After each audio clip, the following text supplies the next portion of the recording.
Millionaire freezes when he sees triplets abandoned on a road holding his photo. You are our dad. Before we get into it, let's make this moment global. Leave a comment in your own language. The late afternoon sun cast long shadows across the dusty Montana road as Jack Thompson's luxury SUV hummed along the quiet countryside.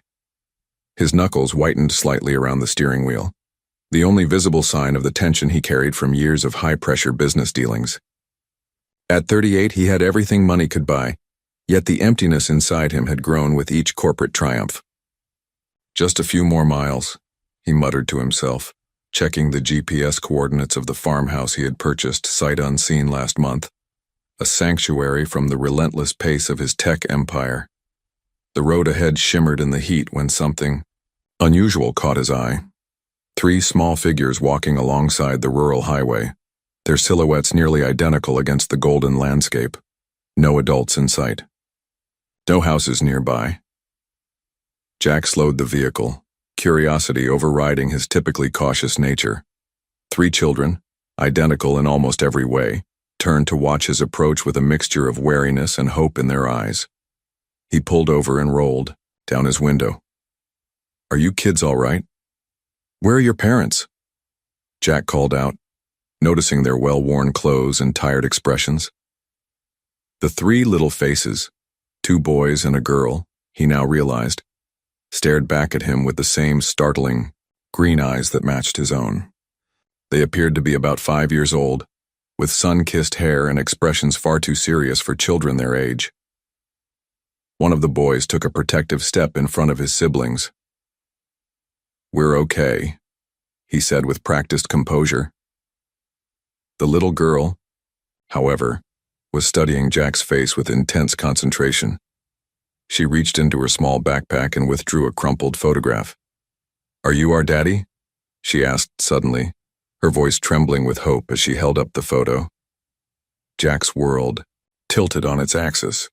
The photograph showed a younger version of himself with his arms wrapped around a woman he hadn't seen in nearly 8 years, Sarah Mitchell, his college sweetheart, who had disappeared from his life without warning or explanation. His throat constricted as he studied the 3 small faces more carefully. The same dimple in their left cheeks when they frowned. The same shaped eyebrows. And then, his heart nearly stopped, he noticed the small scar cutting through the right eyebrow of one of the boys, identical to the one Jack had carried since a childhood accident. "What? What are your names?" he managed to ask, his voice barely audible. "I'm Emma," the little girl said.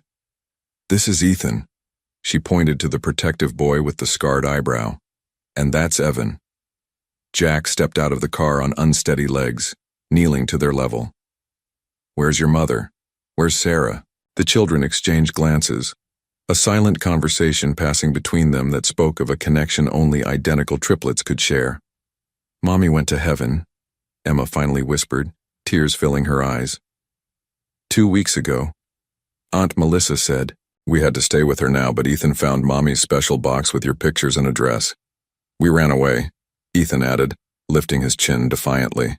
"Aunt Melissa said you didn't want us, but Mommy always told us our daddy was a good man who built important things all over the world." Jack's mind reeled with implications. Sarah had died. These 3 children, triplets with his eyes, his features, had been living without him for 5 years, and they had walked who knows how far to find him. "I never knew," he whispered, more to himself than to the children. "I never knew about you." The second boy, Evan, who had remained silent until now, took a tentative step forward and touched Jack's cheek with small fingers. "Are you sad?" he asked with unexpected gentleness.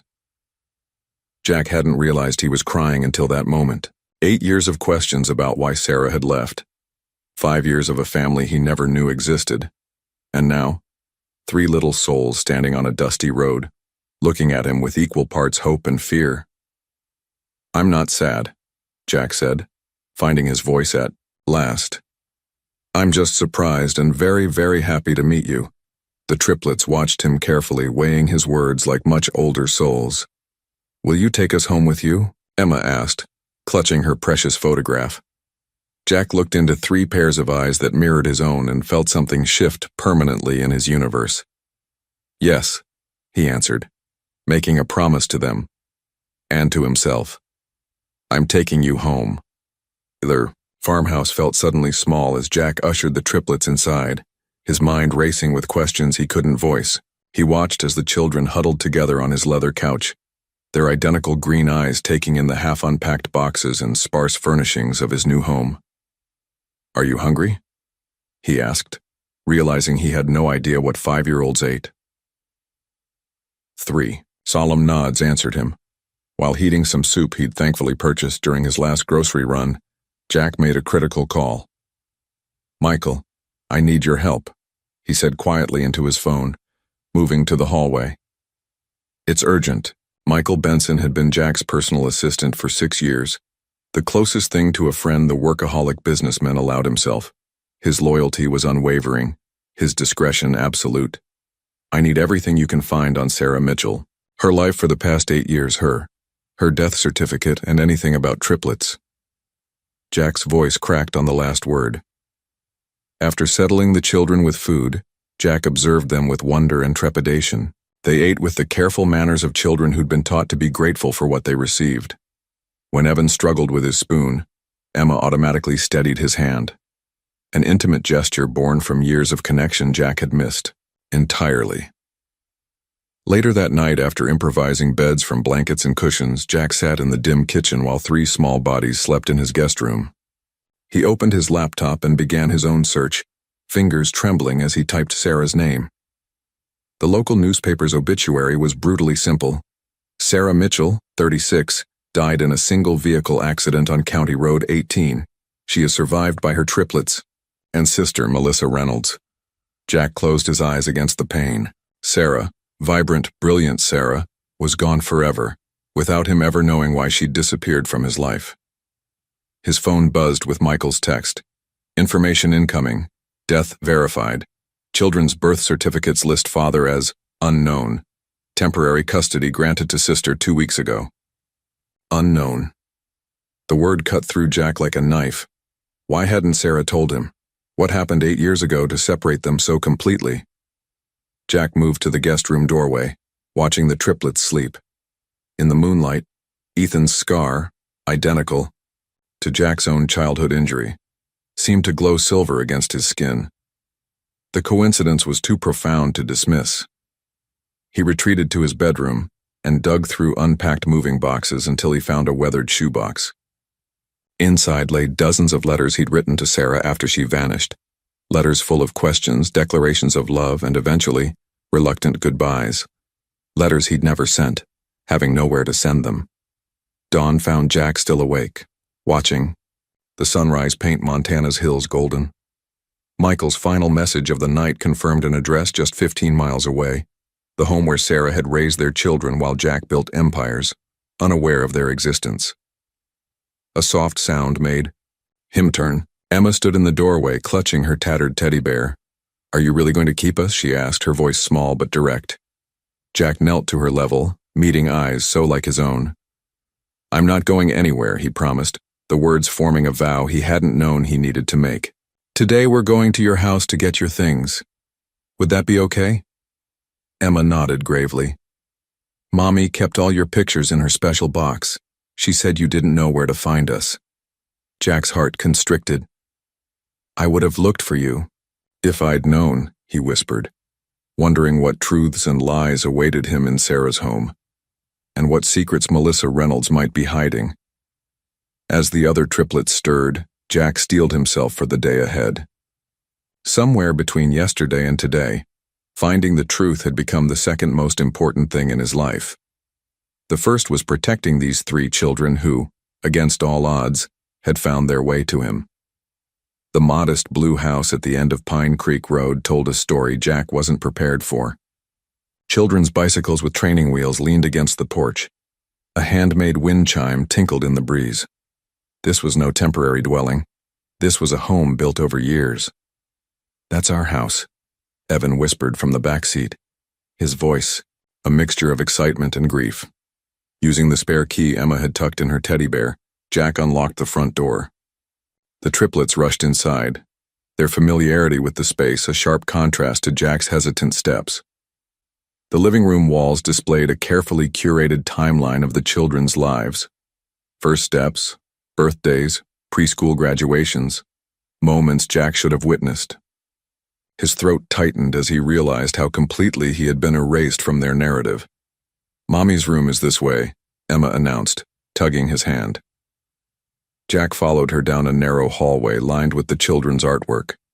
Sarah's bedroom was simple but warm, with faded floral curtains and a well-worn quilt. Jack stood frozen in the doorway, overwhelmed by her lingering presence.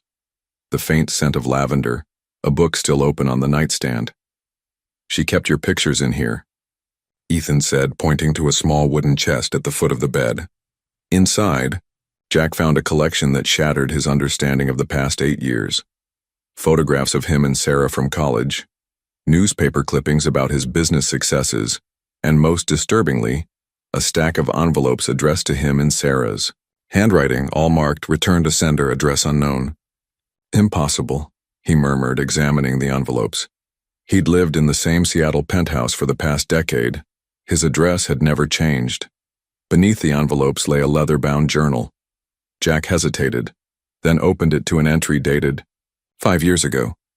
"The triplets are 1 month old today. The doctor says Evan's heart murmur bears watching. I wish I could tell Jack. I've tried reaching him again, but his number is disconnected, and my letters come back. Melissa says I should stop trying, that he's made his choice clear by ignoring us. But that doesn't sound like the Jack I knew." Jack's hands trembled as he flipped to a more recent entry.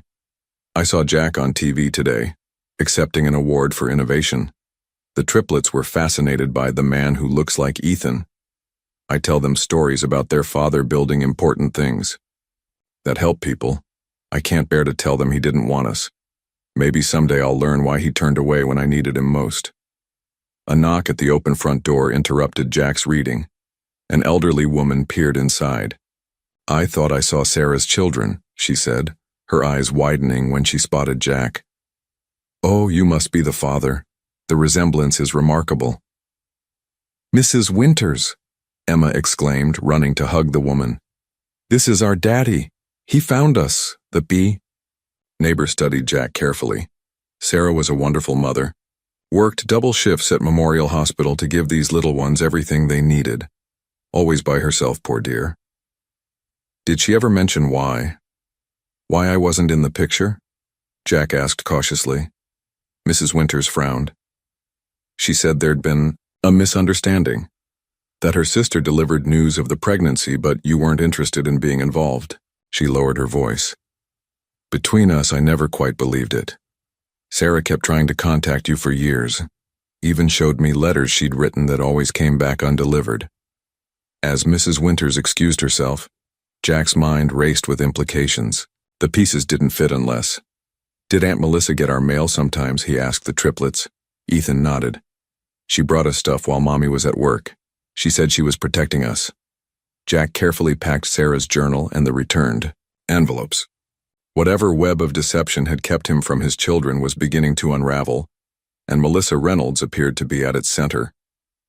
The Blue Water Grill was the most upscale restaurant in the small Montana town, its lakeside views and white tablecloths offering a veneer of sophistication. Jack had chosen it deliberately, arranging for Michael to watch the triplets at the farmhouse while he met with Melissa Reynolds. He spotted her immediately, a slender woman in a crisp navy pantsuit, her resemblance to Sarah limited to the shape of her eyes. Where Sarah's expression had always been open and warm, Melissa's features were arranged in practiced composure. "Thank you for meeting me," Jack said, sliding into the seat across from her. Melissa's smile didn't reach her eyes. "I've been trying to locate my niece and nephews for 2 days. Imagine my surprise when I received your call." "They found me on their own," Jack replied evenly, walking along Route 16 with a photograph in hope. Her perfectly manicured fingers tightened around her water glass. "You have no legal right to them. The court granted me temporary custody." "Because I was listed as unknown on their birth certificates," Jack countered. keeping his voice calm despite the anger simmering below the surface. "Why is that, Melissa? When Sarah clearly knew exactly who I was?" A flicker of unease crossed her face before she recovered. Sarah made her choices. She decided raising the children alone was preferable to begging an unwilling father to acknowledge them. Jack placed Sarah's journal on the table between them. "That's not what Sarah wrote here. She documented years of attempts to contact me. Letters that mysteriously returned and calls that never connected." Melissa's laugh was brittle. "And you believe you're completely blameless? The successful tech mogul too busy building his empire to notice the woman carrying his children had disappeared?" "I searched for her," Jack said quietly. "Hired investigators. Called her parents until they changed their number. They told me she wanted nothing more to do with me." "My parents always protected Sarah's choices," Melissa replied, a hint of bitterness seeping through her poised exterior. Jack leaned forward. "The Triplets mentioned you collected their mail sometimes. Mrs. Winters said you delivered news of the pregnancy to me, news I never received. The letters Sarah wrote were returned from an address I've had for over a decade." Color drained from Melissa's face. "You have no proof of anything?" "Not yet," Jack agreed. "But I've already filed for emergency custody on grounds of biological paternity, with a DNA test scheduled tomorrow. My legal team is investigating how my contact information mysteriously changed in Sarah's phone and address book." Melissa's composure cracked. "You weren't good enough for her. You would have held her back with your obsessive ambitions. I was protecting my sister. By destroying her chance at a complete family." Jack's voice remained low, but intensity burned in every word. "By denying my children their father? By lying to Sarah for years?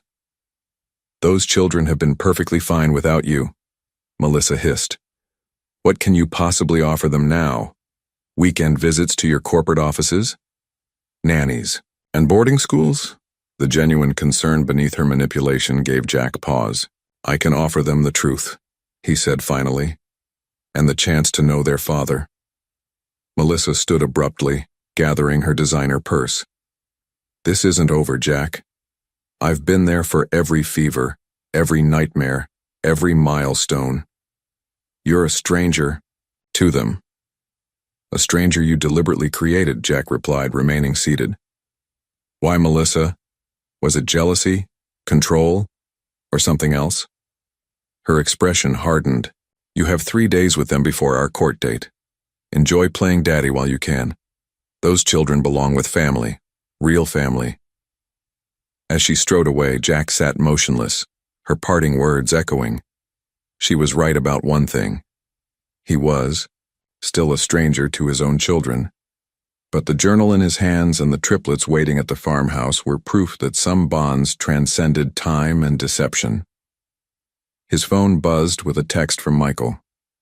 "DNA lab technician arrived. Kids. Asking when you'll be back for promised pancake dinner."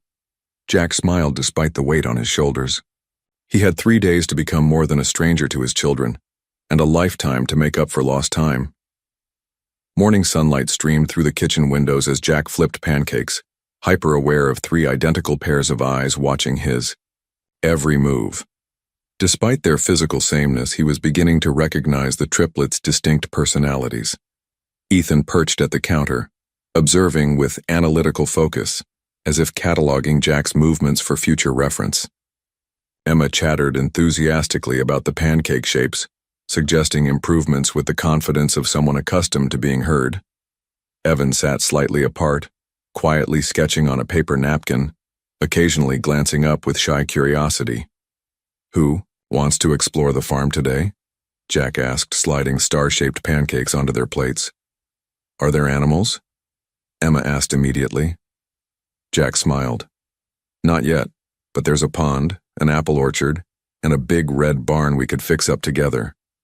The day unfolded in a series of small discoveries. Jack showed them the sprawling property, answering Emma's rapid-fire questions while noting how Ethan maintained a careful distance, evaluating this new father figure with guarded eyes. By the pond, Jack taught them to skip stones across the water. Evan's stone sank immediately, his shoulders slumping in disappointment. Watch, Jack said gently, guiding Evan's small hand through the motion. It's all in the wrist. When Evan's next stone skipped twice, his face lit up with a smile so like Sarah's that Jack's breath caught. For lunch, Jack spread a blanket beneath a massive oak tree, unpacking the sandwiches he'd prepared, each cut differently to help him learn their preferences. Emma devoured her triangular pieces enthusiastically, while Ethan methodically inspected his rectangular sections before eating. Evan carefully removed the crusts from his dinosaur-shaped portions, arranging them in a pattern before taking a bite. "Can we make paper airplanes?" Emma asked, pointing to Jack's notepad. Soon the air was filled with white gliders as Jack demonstrated different folding techniques. Emma's competitive spirit drove her to throw farther than her brothers. Ethan focused on perfecting his folds for maximum distance. Evan created elaborate designs, more concerned with aesthetics than flight capability. The afternoon stretched into a golden haze of childhood simplicity, cloud watching, tree climbing, with Jack's protective hands never far away, and impromptu races across the open field. The moment everything changed came unexpectedly. Running toward the house, Evan tripped and fell hard on the gravel driveway. His startled cry sent Jack rushing to his side. "Let me see," Jack said softly, examining the scraped knee with gentle fingers. Tears welled in Evan's eyes, but he bit, his lip trying to be brave. Jack carried him inside, setting him carefully on the bathroom counter while retrieving the first aid kit. "My mom used to blow on scrapes," Jack shared, cleaning the wound tenderly. "She said it chased the hurt away." He demonstrated with a soft breath across the injury. "Our mom did that too," Evan whispered, his first direct conversation with Jack.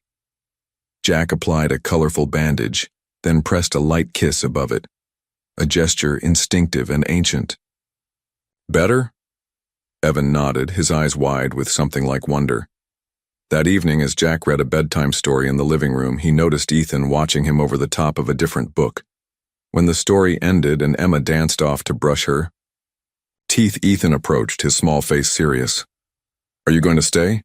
he asked, the directness of his question belying his 5 years. Jack set aside the storybook. "Yes, Ethan, I'm going to stay." "Forever?" The boy's voice held the wariness of someone who'd already lost too much. "Forever," Jack promised, understanding the weight of this covenant. "I'm your dad, and I'm not going anywhere." Ethan studied him for a long, evaluating moment before offering his hand, a formal adult gesture that broke Jack's heart and mended it simultaneously. "Okay," Ethan decided, his tiny fingers gripping Jack's with surprising strength. As the triplets finally settled into sleep, Jack sat between their beds, watching their identical, peaceful faces. In just one day, these 3 small humans had reordered his universe, shifting priorities he'd thought immovable. Tomorrow would bring DNA tests, legal battles, and confrontations with the past. But tonight, in the quiet farmhouse under Montana stars, Jack Thompson had found something he never knew he'd lost. "This won't hurt at all," Dr. Winters assured, smiling at the triplets lined up on Jack's sofa. "Just a little swab inside your cheek, like brushing your teeth." Jack had arranged for the DNA testing to be done at the farmhouse, wanting to spare the children another unfamiliar environment. Dr. Winters, Mrs. Winters' son and the town's most trusted physician, had agreed to oversee the procedure personally. "It's just a special health check," Jack had explained to the triplets that morning, choosing words they could understand without burdening them with adult complexities. Emma went first, treating the procedure like an adventure. "Does this tell you I'm super strong?" she asked the doctor. Dr. Winters winked. "It tells us all about what makes you special." Ethan watched his sister carefully before allowing his own cheek to be swabbed, his serious eyes never leaving Jack's face. Evan hesitated until Jack knelt beside him. "Would it help if I go first?" he offered. Evan nodded, visibly relaxing as he watched Jack undergo the same simple procedure. When his turn came, he opened his mouth bravely. "Perfect," Dr. Winters praised, labeling the final sample. "You 3 are excellent patients." While the triplets were distracted by the cartoon Jack had queued up, Dr. Winters pulled him aside. "The rush processing will have results back in 48 hours, he said quietly. "But Jack, speaking as someone who delivered these children, there's no doubt in my mind. They're yours," Jack's lawyer called as the doctor was leaving. Judge Parker granted temporary custody pending the DNA results. Ms. Reynolds is contesting vigorously, but given the circumstantial evidence and the children's current location with you, it's looking favorable. The news brought temporary relief, but the weight of Sarah's journal entries still pressed heavily on Jack's mind. That evening, after tucking the triplets in, he returned to the worn leather book. The pages chronicled Sarah's life as a single mother, her joy in the triplets' milestones alongside her struggles with finances and Evan's health concerns. Entries about Jack appeared throughout, revealing her continued belief that he had rejected them. Sent another letter today. Returned. Again. I don't understand why he won't even read them. The Jack I knew would never abandon his children no matter what. And later, Melissa says I should stop torturing myself, that some men aren't meant to be fathers. But when I look at Ethan's expressions, so like Jack's, I can't help wondering what went wrong. The most recent entry, dated just weeks before, her death made Jack's blood run cold. Found a strange box in Melissa's guest room while picking up the children. Letters addressed to Jack, my letters hidden away. Could she have? No, my own sister wouldn't do that to me. To the triplets. I need to think. The entry ended abruptly, with no resolution. Had Sarah confronted Melissa? Had she planned to reach out to Jack directly? The accident had silenced those questions forever. A small sound from the hallway pulled Jack from his thoughts. Emma stood in the doorway clutching her teddy bear. "I can't sleep," she whispered. "I keep thinking about Mommy." Jack set the journal aside and opened his arms. Emma climbed onto his lap, her small body fitting against his chest as if designed to be there. "Your mom was very brave," Jack said softly, "and she loved you three more than anything." "She had a special box with your pictures," Emma confided. "She said you build important things that help people." Jack swallowed hard. "I try to. But nothing I've ever built is as important as you, Ethan, and Evan." Emma studied him with eyes too old for her 5 years. "Aunt Melissa said you didn't want us. But that's not true, is it? You just didn't know." "I didn't know," Jack confirmed, his voice rough with emotion. "If I had, I would have been there for every single day of your lives." Emma nodded, satisfied with this answer. "Can I sleep in your room tonight, just this once?" Later, with Emma asleep beside him, Jack drafted emails to his executive team. For the first time in 15 years, Thompson Technologies would have to operate without his constant presence. There were decisions about schools to research, renovations to plan, and 3 young lives that needed stability more than he needed to attend board meetings. The DNA results were a formality. In his heart, Jack already knew. These were his children. And nothing, not Melissa, not the courts, not even his own empire, would keep him from them again. The small town of Pine Creek buzzed with whispers. At the grocery store, Jack noticed sidelong glances and abruptly halted conversations when he passed by with the triplets. At the hardware store, where he purchased supplies to childproof the farmhouse, the owner's smile seemed strained. "Folks talking about us?" Jack asked Mrs. Winters when she stopped by with a homemade casserole. The elderly woman sighed, settling into a kitchen chair while the triplets played in the living room. "Melissa's been busy, telling anyone who'll listen that you abandoned Sarah, only to swoop in now for some kind of inheritance." Jack laughed bitterly. "Sarah's estate consists of a mortgaged house and an 8-year-old sedan. Those who knew Sarah don't believe it," Mrs. Winters assured him. "But Melissa has lived here her whole life. She has connections." Those connections became apparent the next day when a local reporter called requesting comment on the custody battle between a workaholic tech CEO and the devoted aunt who helped raise the orphan triplets. Michael, who had extended his stay to help Jack navigate this new reality, intercepted most of the calls. "She's orchestrating a character assassination," he reported. "I've traced 3 different social media accounts posting about you, all linked to Melissa's IP address. Jack had expected legal challenges, but the campaign to turn the community against him was more insidious than anticipated. His lawyer called with more concerning news. "She's hired Blackwell Investigations to dig into your past," she informed him. "They're known for finding or manufacturing dirt. Your college girlfriends, business rivals, former employees. They'll interview anyone who might have an axe to grind." Jack was reviewing security footage from Sarah's house, installed after the triplets mentioned Melissa still had a key, when the doorbell rang. Melissa stood on his porch, immaculately dressed in a cream-colored suit that screamed old money. Despite the modest teacher's salary Jack's investigators had uncovered, court-mandated visitation, she announced, waving a document. 2 hours, supervised. The triplets greeted their aunt with mixed reactions. Emma offered a polite hello, but stayed near Jack. Ethan watched warily from the staircase. Only Evan approached her with a hug, though his eyes sought Jack's reassurance over Melissa's shoulder. Jack invited her to the living room where he could observe while giving them space. Michael positioned himself discreetly in the kitchen doorway, recording the interaction on Jack's instruction. Melissa had brought gifts, expensive electronic tablets that made Jack raise an eyebrow, considering her reported income. As the children explored the devices, she spoke to them in a honeyed voice just loud enough for Jack to hear. "Are you having fun playing house with your father?" she asked, emphasizing the last word strangely. "I've got your rooms all ready at my place for when you come home." "But we are home," Emma said, looking confused. Melissa smiled tightly. "This is just temporary, sweetheart. Your daddy is a very busy man. Soon he'll have to get back to his important work in Seattle, and you'll come live with me." Jack clenched his jaw but remained silent, watching Ethan's face cloud with doubt. "Are you going away?" Evan asked Jack directly, his voice trembling. "No," Jack answered firmly. "I'm not going anywhere." Melissa's smile sharpened. "That's what he thinks now. But men like your father don't change overnight.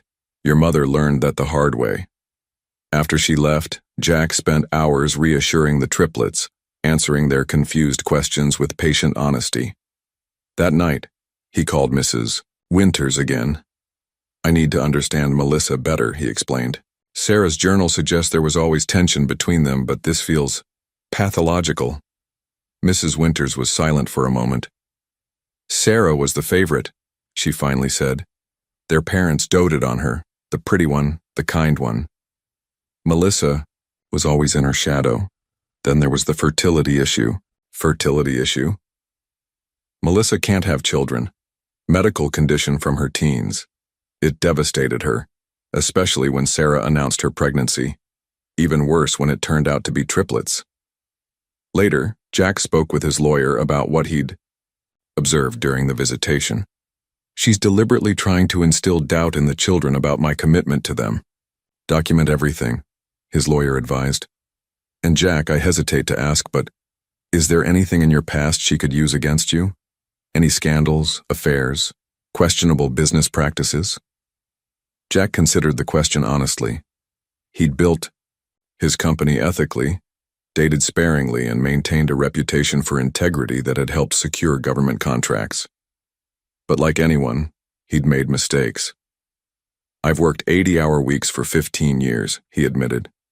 "She'll use that to paint me as an absentee father, and she's not entirely wrong. I'm having to completely restructure my life to be the father these kids deserve." That night, as a mountain thunderstorm rolled across the valley, Jack found all 3 triplets huddled in his bed, frightened by the booming thunder. As he comforted them, smoothing hair from identical foreheads and whispering reassurances about the storm, Jack realized something profound. 2 weeks ago, he'd been alone in a penthouse overlooking Seattle, surrounded by awards and accolades, but disconnected from what actually mattered. Now he was sardined in a bed with 3 small bodies in a farmhouse that needed work, fighting a battle he hadn't anticipated, and he'd never felt more alive or purposeful.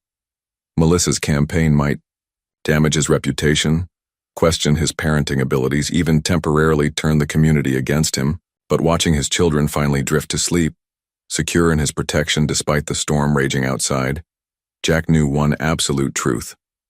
Nothing and no one would separate him from his family again.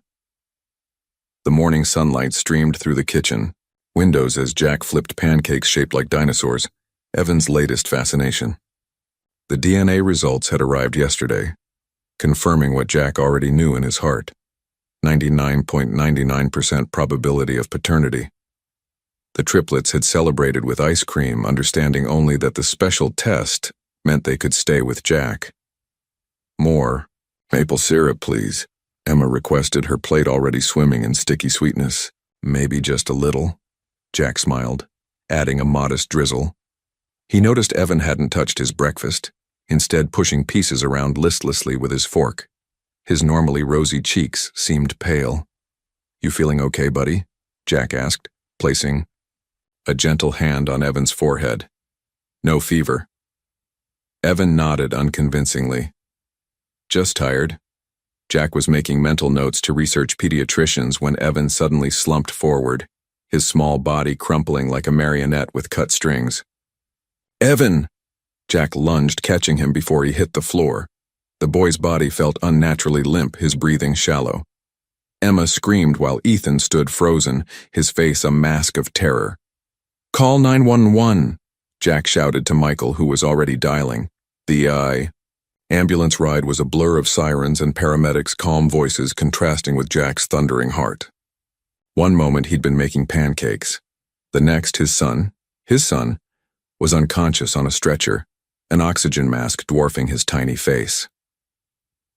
At Pine Creek Memorial Hospital, a grim-faced doctor pulled Jack aside while nurses settled Evan in a pediatric room. "Mr. Thompson, your son has a congenital heart condition called tetralogy of Fallot," Dr. Ramirez explained. "It appears to have been partially treated with medication, but he needs more comprehensive care. Has he seen a cardiologist regularly?" Jack's mind raced back to Sarah's journal entries, the mentions of Evan's heart murmur, the notations about medication refills, the canceled specialist appointments due to cost. "His mother was managing it," Jack answered, his voice hollow. "I only recently gained custody after her death. I didn't know." The weight of those words, "I didn't know," had never felt heavier. "Doctor," Ramirez's expression softened. "The condition is treatable, especially when caught early, but Evan will need specialized care, possibly surgery." "Whatever he needs," Jack said immediately. "Cost is no object." While Evan underwent tests, Jack sat with Emma and Ethan in a private waiting room, trying to explain their brother's condition in terms they could understand. "Evan's heart needs some extra help," he told them gently. "The doctors are figuring out the best way to make it stronger." "Is he going to die like Mommy?" Ethan asked bluntly, his voice small but direct. Jack pulled both children onto his lap. "No, Evan is going to be fine because we caught this in time and because he has the best doctors helping him." The hospital doors slid open, and Jack looked up to see Melissa striding toward them, her heels clicking aggressively on the linoleum floor. "I heard what happened," she announced, her voice carrying across the waiting room. "This is exactly what I was afraid of." Jack stood, positioning himself between Melissa and the twins. "This isn't the time or place," he said quietly. "It's precisely the time," she countered. "A critical medical condition that you knew nothing about. A condition Sarah managed for 5 years that you couldn't handle for 2 weeks. Evan's been taking his medication regularly," Jack responded evenly. "The doctor said this episode could have happened any time. It's why he needs more advanced treatment." Melissa's eyes narrowed. "Treatment you know nothing about. I was there for every doctor's appointment, every midnight fever. I held Sarah's hand when they first diagnosed him." Before Jack could respond, Dr. Ramirez returned with preliminary results. Evan was stable but would need to remain hospitalized while they consulted with cardiology specialists. "Are you familiar with his medical history?" the doctor asked Melissa, after introductions. "Of course," she replied. "I've been helping care for him since birth." Sarah kept meticulous records. "Records I'd very much like to see," Jack interjected, since they weren't among her personal effects. A flicker of something crossed Melissa's face.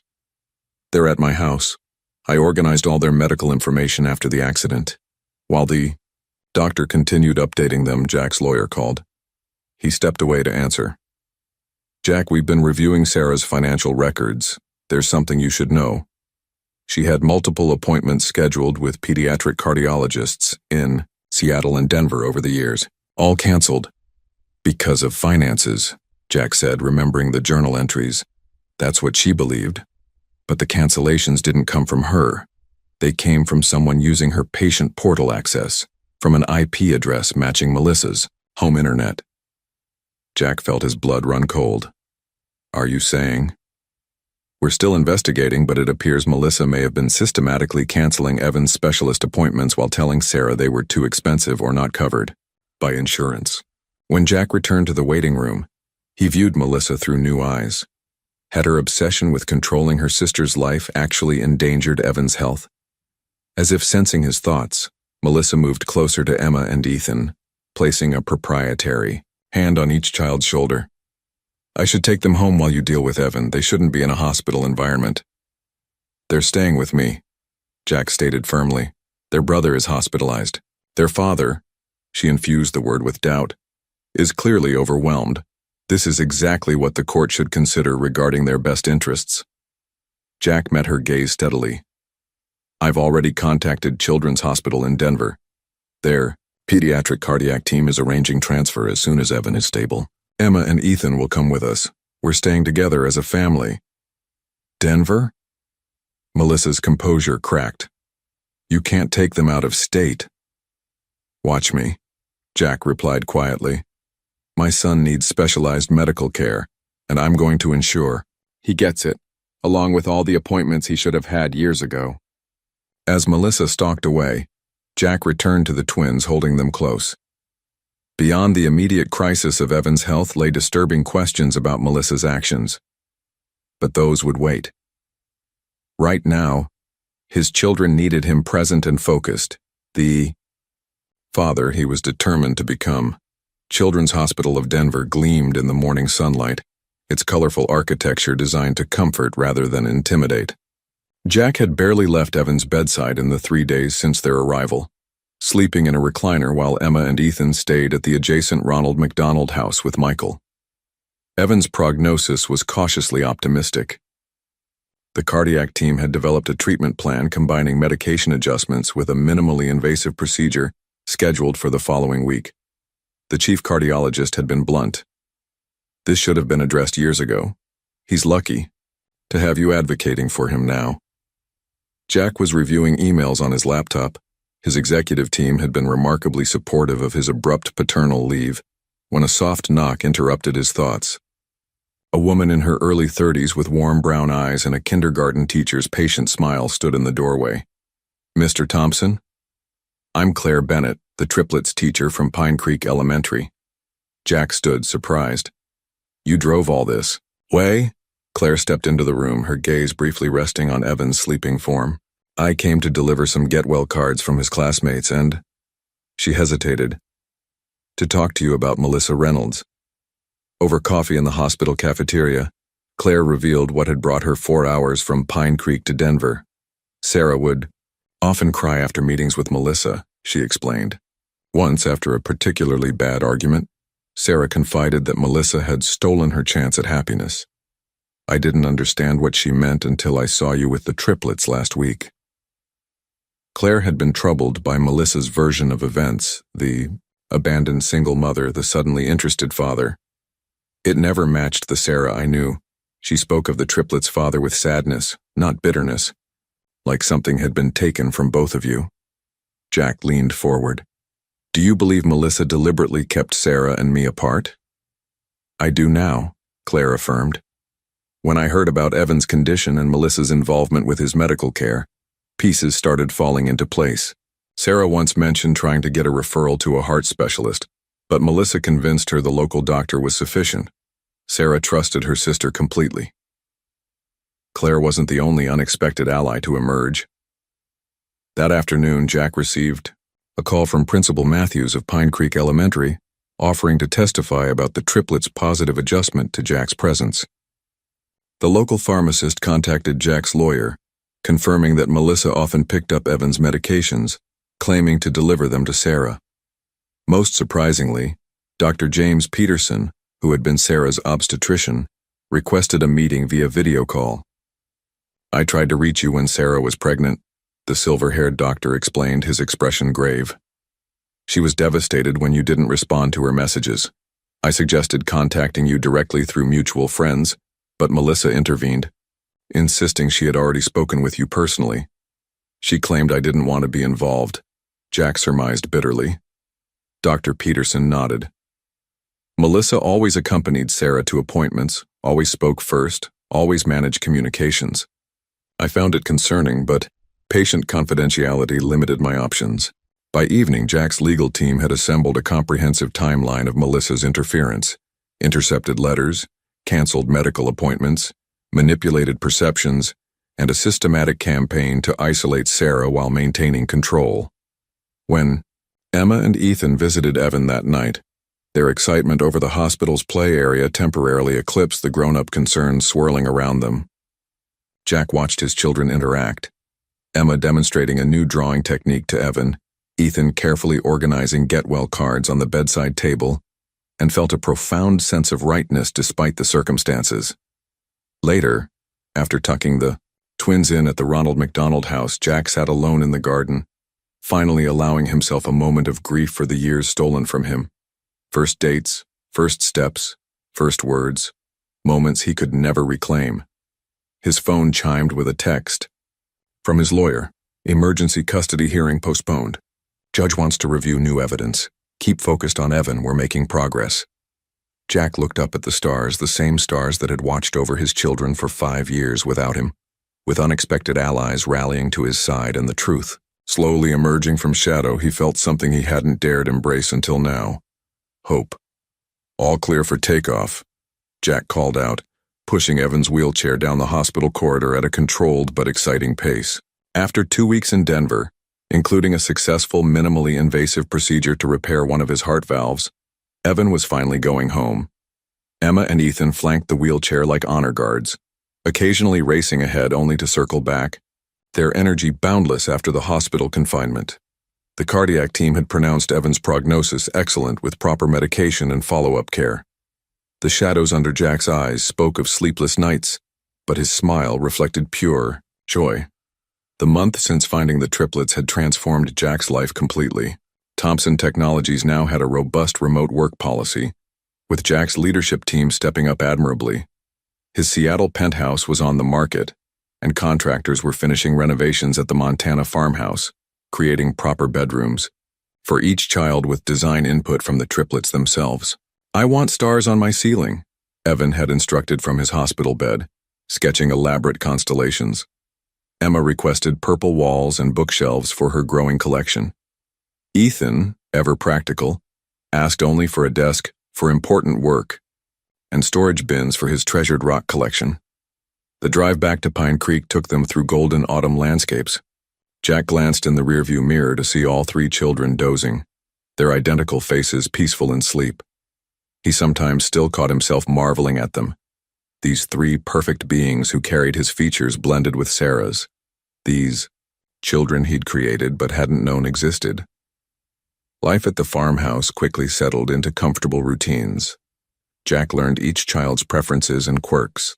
Emma's insistence on cutting her sandwiches into triangles, Ethan's methodical approach to every task, Evan's habit of humming while he colored. Mornings began with breakfast together before remote school sessions coordinated with Pine Creek Elementary. Afternoons included outdoor exploration when weather permitted, and evenings featured reading sessions before bedtime.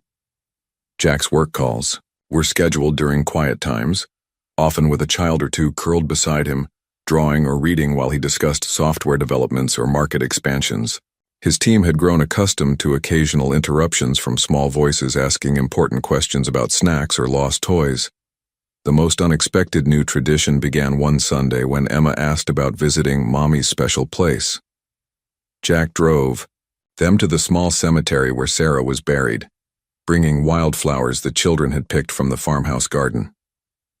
"We used to bring flowers every Sunday," Ethan explained, as they approached the simple headstone. Jack stood back, giving the triplets space for their familiar ritual. Emma arranged the flowers carefully, Ethan straightened a small stone angel placed beside the grave, and Evan patted the headstone gently, as if comforting it. When they stepped back, Jack moved forward, kneeling before the marker that bore the name of the woman he'd once loved, the mother of his children. "I wish things had been different," he said softly. "I wish we'd had our chance. But I promise you, Sarah, they'll have all the love both of us would have given them." That evening he found Emma sitting alone on the porch swing, her small face turned upward toward the first stars appearing in the darkening sky. "Is Mommy and a star watching us?" she asked as Jack joined her. He considered the question carefully, respecting both Emma's need for comfort and her intelligence. "I think people we love are always watching over us even when we can't see them. Your mom loved you 3 more than anything." Emma nodded, processing this. "She would be happy we found you," she decided with a child's certainty. "She told us our daddy was building important things, but he would come find us someday." Jack wrapped an arm around her small shoulders, watching as Ethan and Evan emerged from the house to join them on the porch. The 4 of them sat together as darkness fell completely, the Montana sky unveiling its tapestry of stars. No urgent emails demanded responses, no corporate crises required intervention. Instead, Jack Thompson, once defined entirely by his business accomplishments, found himself completely present, building something far more valuable than he ever had before: a family. The official custody hearing was set for Monday. Jack was at the kitchen table reviewing documents with his lawyer, Catherine Mills, when the doorbell rang. The triplets looked up from their homework at the island counter, their pencils pausing mid-sentence. "I'll get it," Jack said, squeezing Catherine's shoulder as he passed. A court officer stood on the porch, his expression professionally neutral as he handed Jack a thick envelope. "You've been served, Mr. Thompson." Inside was Melissa's formal petition for custody with supporting affidavits that painted Jack as a workaholic tech CEO playing temporary father out of guilt. The document specifically cited Evan's medical emergency as evidence of Jack's inability to provide proper care, claiming Melissa's years of experience with the children's specific needs made her the more suitable guardian. Jack maintained a calm expression as he returned to the kitchen, not wanting to alarm the triplets.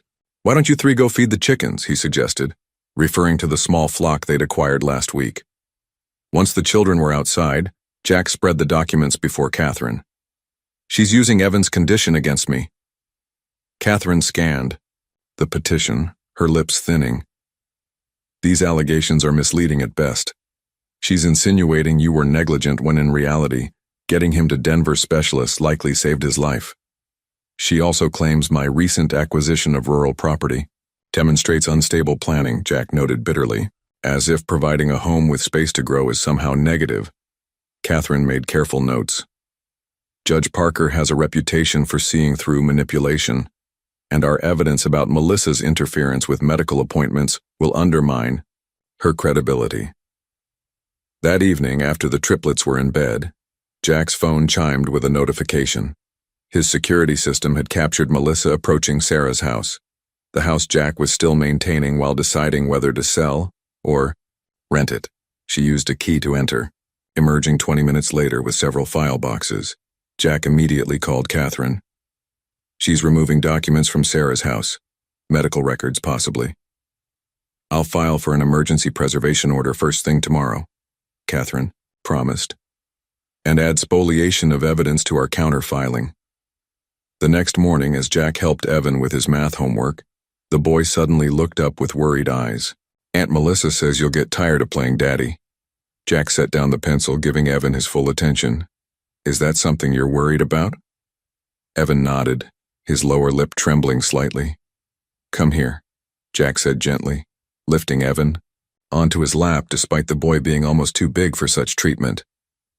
"I'm not playing anything. I'm your dad. Not just for now, but forever. I missed the first 5 years of your lives because I didn't know about you. But nothing will make me miss another day. Promise?" Evan's voice was small but demanding. "I promise," Jack said firmly. And Thompson men always keep their promises. Evan seemed satisfied, returning to his multiplication problems with renewed focus.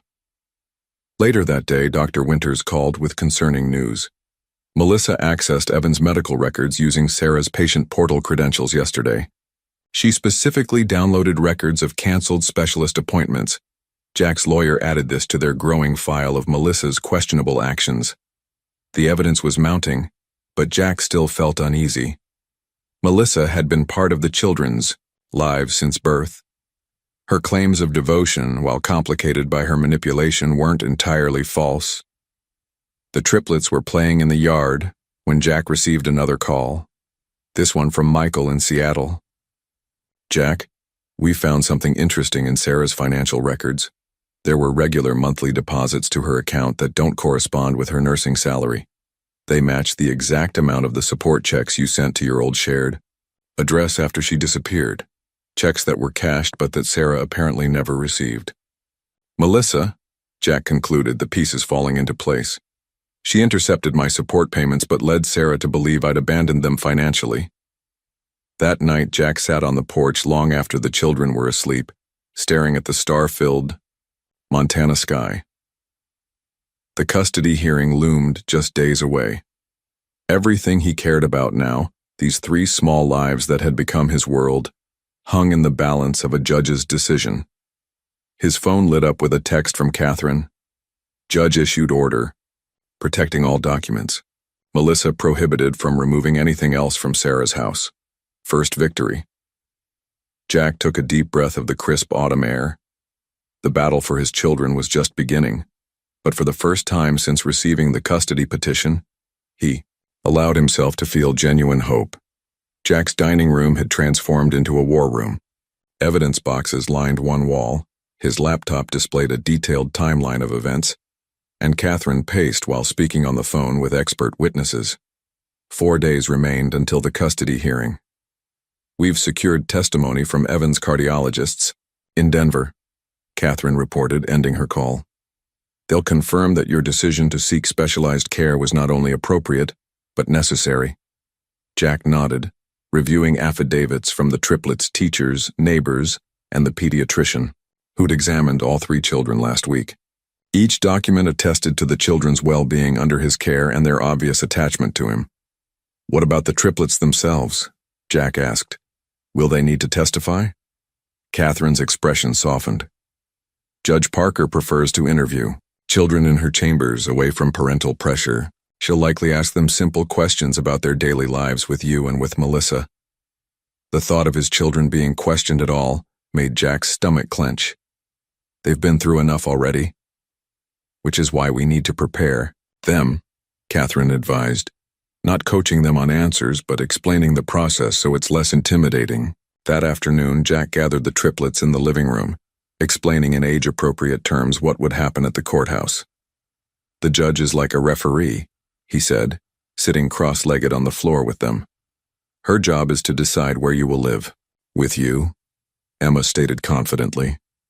Jack smiled at her certainty while continuing carefully. "The judge might want to talk with you privately. She'll just ask about your life here and at Aunt Melissa's house." Ethan frowned. "Will we have to pick between you and Aunt Melissa?" "No," Jack assured him. "You just need to tell the truth about how you feel and what makes you happy or scared. The grown-ups will make the decisions." As the triplets dispersed to play, Jack received an unexpected call from Fred Wilson, the retired postmaster of Pine Creek. "Mr. Thompson, I hear you're trying to piece together what happened with your letters to Sarah Mitchell. I might have information that could help." The next morning, Fred met Jack at the local diner, bringing a small notebook filled with meticulous handwritten records. "I ran the post office here for 38 years before retiring last spring," he explained, adjusting his glasses. "Kept my own notes on irregularities. Small town, you notice patterns." He pointed to several entries from years past. Melissa Reynolds collected mail for her sister frequently, especially when Sarah was pregnant and after the babies came. Nothing unusual there, but I noted several times when she specifically asked about certified letters or packages from Seattle. Fred turned a page. "What caught my attention was when Sarah came in herself asking about letters she was expecting from you. I told her nothing had arrived, but Melissa had already collected that day's mail. Sarah seemed confused, said she'd expected something important. Jack's investigator later confirmed that Fred's records aligned perfectly with dates when Jack had sent certified letters to Sarah, letters that were signed for but apparently never reached her. Another break came when Catherine located Melissa's former assistant, Kelly Diaz, who had worked for her at the local school district office. "Ms. Reynolds frequently had me handle personal errands," Kelly stated in her sworn affidavit. "Several times she instructed me to intercept correspondence between Sarah Mitchell and various medical offices. I was told to reschedule appointments, always citing insurance issues. I only realized something was wrong when I overheard Ms. Reynolds telling Sarah that a specialist had canceled on them, when I knew she had canceled the appointment herself." The evidence continued mounting. Bank records showing deposits to Sarah's account that matched Jack's support checks. Phone records revealing that Melissa had called Jack's old number immediately after disconnected messages were left for Sarah, and medical referrals that never reached their intended specialists. 2. Days before the hearing, Jack sat with the triplets in their newly completed bedrooms, helping them choose outfits for court. As Evan carefully selected his favorite blue sweater, "because it has a pocket for my lucky rock," Jack realized how completely these three children had rewired his heart. For 15 years, he had defined himself by what he built: companies, technologies, fortunes. Now watching Emma twirl in her chosen dress while Ethan solemnly polished his dress shoes, Jack understood that nothing he had ever created compared to the role he was fighting for now. "Dad. We'll be okay, right?" Evan asked quietly, sensing Jack's tension. Jack pulled him into a gentle hug. "We'll be better than okay," he promised. "We'll be together." The Pine Creek County Courthouse stood solid and imposing against the morning sky, its brick facade weathered by decades of Montana seasons. Jack adjusted Evan's tie, smoothed Emma's hair, and straightened Ethan's collar before kneeling to their level. "Remember what we talked about," he said gently. "Just tell the truth. I love you no matter what happens today." The courtroom was more crowded than Jack had expected. Beyond the legal team, several Pine Creek residents had come to observe: Mrs. Winters, Principal Matthews, Claire Bennett, and others who had provided statements supporting Jack's case. Judge Parker, a stern-faced woman in her 60s with silver-streaked hair and penetrating eyes, called the court to order precisely at 9 a.m. When she requested to meet with the triplets first, Jack gave them reassuring smiles as they followed a court officer to the judge's chambers. Melissa sat at the opposing table, perfectly groomed in a conservative navy dress, projecting an image of composed stability. Her lawyer, a sharp-featured man with an expensive suit and calculated smile, arranged his documents with practiced precision. "Your Honor," he began once the children were gone, "Ms. Reynolds has been a constant, loving presence in these children's lives since birth. Mr. Thompson, while biologically related, was entirely absent for 5 years." "An absence," Catherine immediately countered, "that our evidence will prove was deliberately engineered by Ms. Reynolds through a systematic campaign of interference and deception." Judge Parker listened impassively as Melissa's lawyer portrayed Jack as a workaholic tech executive who only sought custody out of guilt or obligation. "Ms. Reynolds has structured her entire life around these children's welfare," he argued. "Mr. Thompson is still adjusting his busy schedule to accommodate them." When Catherine presented their timeline of Melissa's interference, complete with Fred Wilson's postal records, Kelly Diaz's affidavit about canceled medical appointments, and the financials showing Jack's intercepted support payments, Melissa's composed facade began to crack. "Ms. Reynolds," Judge Parker asked directly, "did you intercept correspondence between Mr. Thompson and your sister?"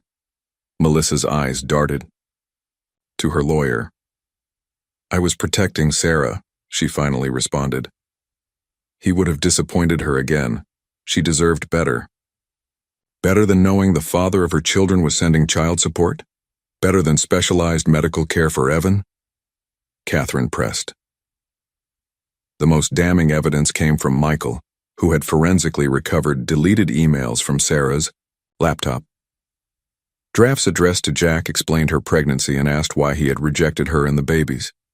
Others questioned why specialists kept canceling Evan's appointments despite referrals being sent. Your Honor, Catherine concluded, Melissa Reynolds systematically isolated her sister, intercepted communications, manipulated medical care, and deprived these children of their father's presence and financial support, all while convincing Sarah she had been abandoned. The judge's chamber's door opened and the triplets returned, their faces solemn but calm. Judge Parker announced a brief recess before taking testimony from character witnesses. In the courthouse hallway, Jack crouched beside his children. You did great, he assured them, though he had no idea what they had said. Are you okay? Emma nodded. The judge asked if we're happy with you. We said yes. She asked if we ever feel scared. Evan added quietly. I said only when I thought you might leave like Mommy did. Jack's throat tightened. And what did you tell her? That you promised Thompson men always keep their promises, Evan replied, with perfect seriousness. And you promised to stay. When court resumed, testimony came from those who had witnessed both Sarah's life and Jack's emerging relationship with the triplets. Dr. Winters described Evan's improved health under Jack's care. Principal Matthews noted the children's academic and social progress since Jack's arrival. Claire Bennett recounted Sarah's cryptic comments about Melissa stealing her chance at happiness. The moment the case turned came unexpectedly. Under Henri, Catherine's cross-examination, Melissa finally broke down. She had everything, Melissa cried, her voice rising with years of resentment. The looks, our parents' love, and then 3 perfect babies when I couldn't have even one. He didn't deserve them. He didn't earn them like I did. A stunned silence fell over the courtroom. In that unguarded moment, Melissa had revealed what truly motivated her. Not the children's welfare, but her own sense of entitlement and jealousy. Judge Parker's decision came swiftly. Primary custody was awarded to Jack, with Melissa granted limited supervised visitation, contingent upon completion of counseling. The triplets would remain in the stable environment Jack had created, with continued access to Evan's medical team in Denver. Outside the courthouse, under a clear Montana sky, Emma slipped her hand into Jack's. Ethan stood tall at his other side, while Evan rode piggyback on his shoulders.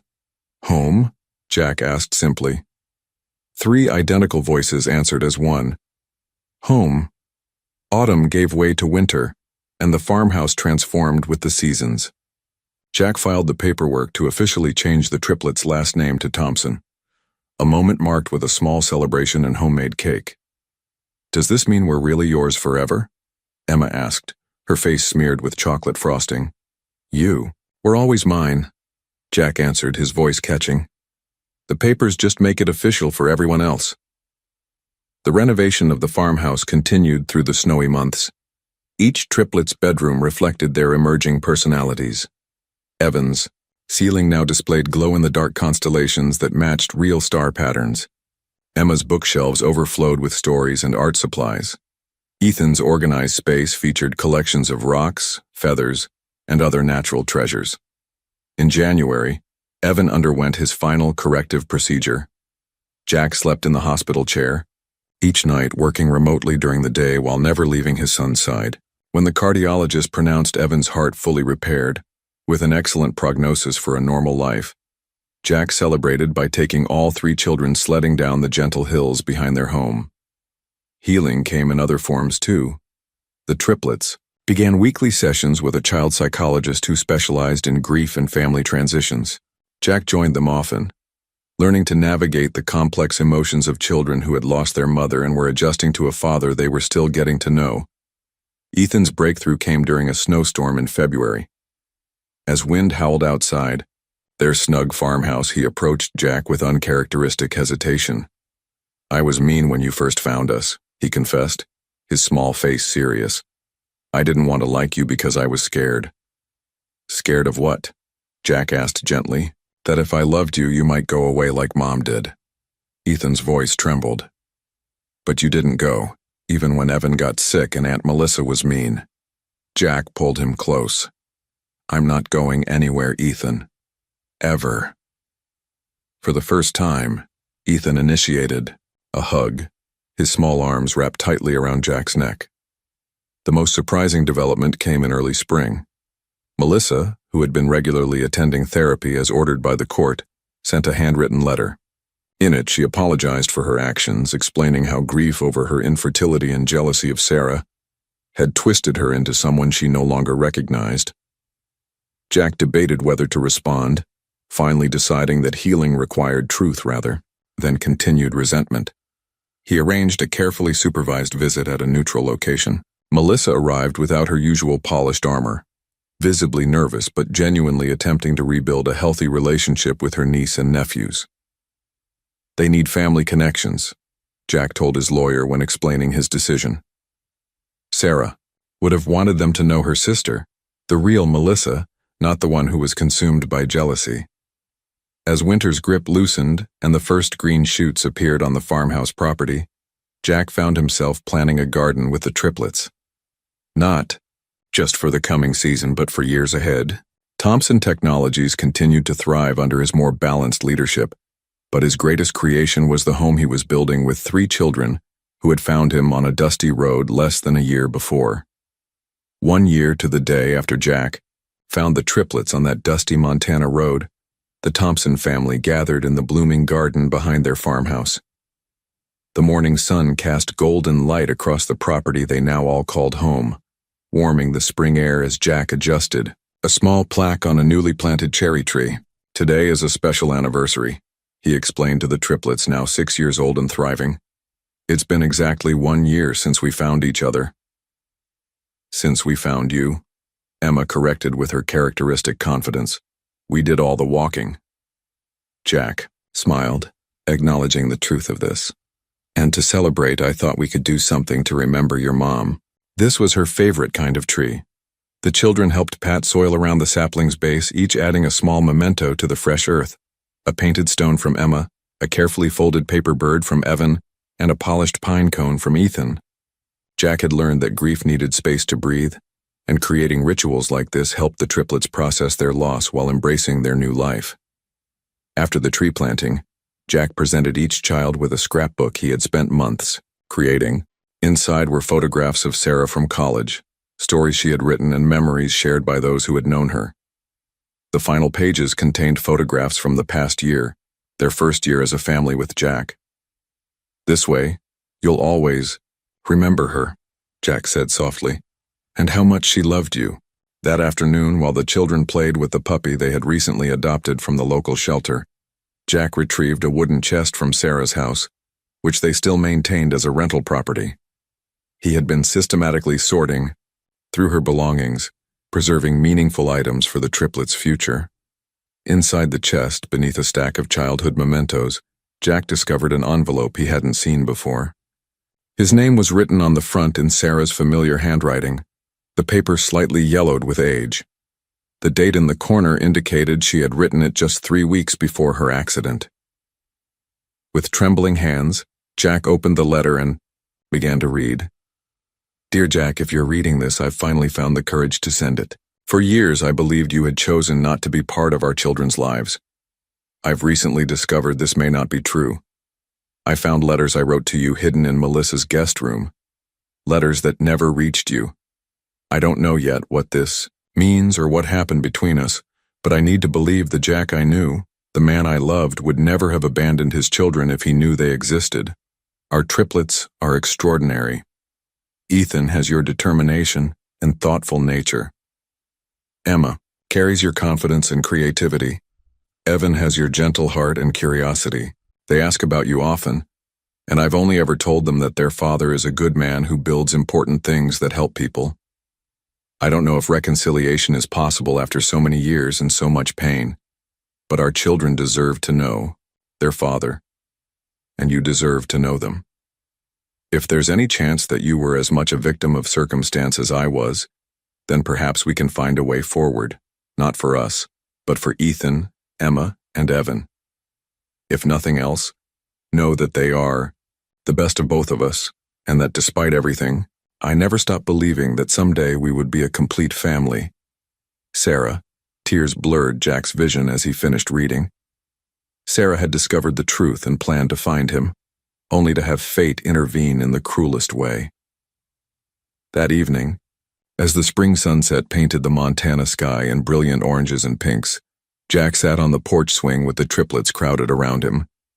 Together they created a time capsule, filling a waterproof container with photographs, small treasures, and Sarah's letter. "When you turn 18, Jack explained as they buried the capsule beneath the cherry tree, "we'll dig this up together and remember this time in our lives." As darkness fell, the family returned to the warmth of their home. Jack watched his children, his and Sarah's children, laughing as they prepared for bed, each carrying elements of both their parents in their faces, their mannerisms, their spirits. In finding them, Jack had not only discovered fatherhood, he had recovered a part of Sarah that would live on through the extraordinary children they had created together. Though she was gone, her legacy endured in the family that had, finally, despite all odds, found its way home to each other.